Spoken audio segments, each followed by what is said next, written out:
اینا گورم ببینیم فربه دیگه دیگه مفورد که بچرن یا 2 مینوت دیگه بچرن با خونه میبرمشونم چرا نمیدونم اوه بچه این جور است بشو گامبو ترسوندی به کی جور است سازی علیجا کوچکر جون سلامت و زندگی چکا جور است همه طرف اینجا ایتر خونه که ذکر نگفتم اکای زکی حشرکی سازی زکری پگا توی مچاش بودای همونجا سازی زکری فرض کن گفتم داری همشاگرده نرم خوب نمیشم راست نکی تو برا من گواه کنم من چارونم با من برم خیلی کگره گفت خونه که بردی حتما بیا که عیب میشه بین همشاگرده من راست کاجون میگن که ادم کاری فهمیدی مایل همه دوست همسایه دوست باید در روز خرسندی و زکی عیدری همسایه دوست باید بداره راست فهمیدی مایل نه که گواکت فاربه خصوصی گذاری بوده تو که چاش نرسه خیلی تبریک تمام ایشالا آینده دارم گوسالش نرخی چاش میروم نصیب مال بنا را آمده بود نه استغفرالله بگی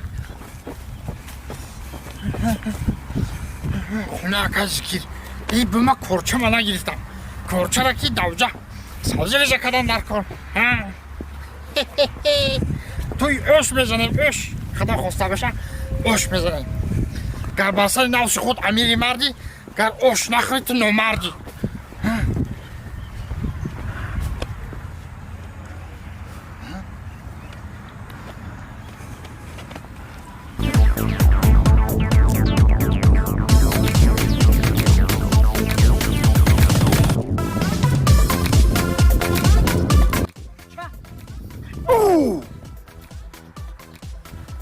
بو بچه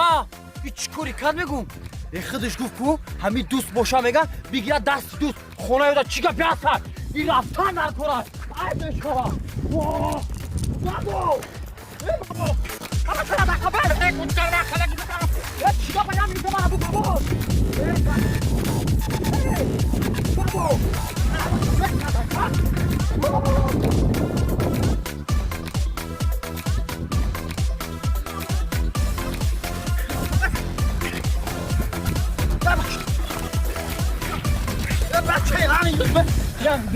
کوچکر جان التماس دبیرانگی وضعیت بزن بیانی ما بس